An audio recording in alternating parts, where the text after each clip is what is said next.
네, 시청자 여러분 안녕하십니까? 뉴스데스크 제주를 시작하겠습니다. 6.13 지방선거를 19일 앞두고 오늘 후보자 등록이 모두 마감됐습니다. 지역을 이끌어 나갈 일꾼을 뽑는 이번 선거는 그 어느 때보다 치열한 경쟁이 이어지고 있는데요. 오늘 취재기자와 함께 등록 후보들의 현황과 이번 선거 전망에 대한 이야기를 나눠보도록 하죠. 김찬영 기자가 스튜디오에 나와 있습니다. 안녕하십니까? 네, 안녕하세요. 네. 자, 먼저 이번 지방선거에서 제주의 유권자들은 어떤 대표들을 뽑게 되는 거죠? 네, 이번 선거에서는 먼저 제주도지사와 제주도 교육감을 뽑고요. 그리고 제주도의회의 지역구와 비례대표, 교육의원을 뽑게 됩니다. 네. 자, 그런데 아무래도 제주도지사 선거가 또 가장 관심이 가는 분야이기도 한데 예비 후보가 5명이었습니다. 모두 후보로 등록을 했습니까? 네, 5명 모두 어제 후보 등록을 마쳤습니다. 후보별 기호도 정해졌는데요. 먼저 기호 1번은 더불어민주당 문대림 후보로 제주도의회 의장 출신으로 출마 직전 청와대 제도 개선 비서관을 7개월가량 역임했습니다. 기호 2번 자유한국당 김방훈 후보인데요. 42년 공직 생활을 한 정통 행정가로 원희룡 도정에서 행정부지사를 지냈습니다. 기호 3번 장성철 바른미래당 후보, 시민운동가 출신의 우군민 도정 시절 첫 정책기획관을 지냈습니다. 6번은 녹색당 고은영 후보인데요. 첫 여성 도지사 후보이자 청년 후보이고 4년 전 제주로 이주한 다른 지역 출신의 첫 지사 후보이기도 합니다. 마지막 기호 7번은 무소속 원희룡 후보입니다. 현 제주도지사였고 재선에 도전하고 있습니다. 네. 자, 그런데 최근 여론조사를 보면은 문대림 원희룡 후보 양강 구도더라고요. 이런 추세가 앞으로도 이어질까요?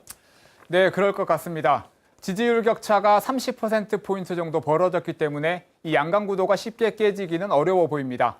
양강으로 분류되는 문대림 원희룡 후보의 경우도 선거 기간 내내 엎치락 뒤치락 반복해왔고 선거가 과열되면서 연일 폭로전이 이어지는 만큼 결과를 예측하기는 어려운 상황입니다. 네, 그렇군요.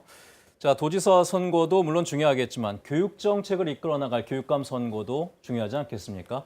그런데 일찌감치 진보와 보수 이 양자 대결로 굳어졌죠? 네, 그렇습니다. 정교조 출신의 현 교육감인 이성문 후보와 보수진영 단일 후보로 추대된 교육의원 출신 김광수 후보 2명이 출마했습니다. 이성문 후보의 지지도가 높았지만 점점 격차가 줄고 있어 투표 전까지 어떤 결과가 나올지는 예단하기 쉽지 않습니다. 네, 그렇군요. 자, 이번 선거에는 제주도 의회 의원들도 선출을 하게 됩니다. 지역구와 비례의원 그리고 또 교육의원까지 있죠. 이 많은 후보들이 등록을 했겠네요. 네, 모두 99명이 등록해서 평균 경쟁률은 2.3대 1로 지난 선거 때보다 0.1%포인트 높았습니다.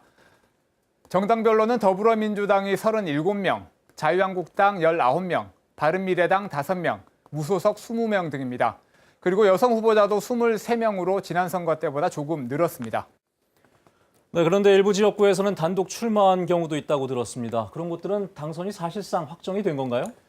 네, 우선 3개 지역구 도의원과 4개 교육의원 선거구에는 1명이 등록해 당선이 잠정 확정된 상태고요. 제1선거구에도 5명의 후보가 나와 최다 후보가 출마한 선거구로 분류됐습니다. 자, 이렇게 후보 등록이 마감이 됐으니까 이제 본격적인 선거전이 시작이 될 텐데 앞으로 선거 일정은 어떻게 되는 거죠? 네, 공식 선거기간 개시일인 31일부터 거리유세 등 본격적인 선거운동이 시작되고요. 사전투표는 6월 8일부터 이틀 동안, 그리고 13일 본투표가 실시됩니다.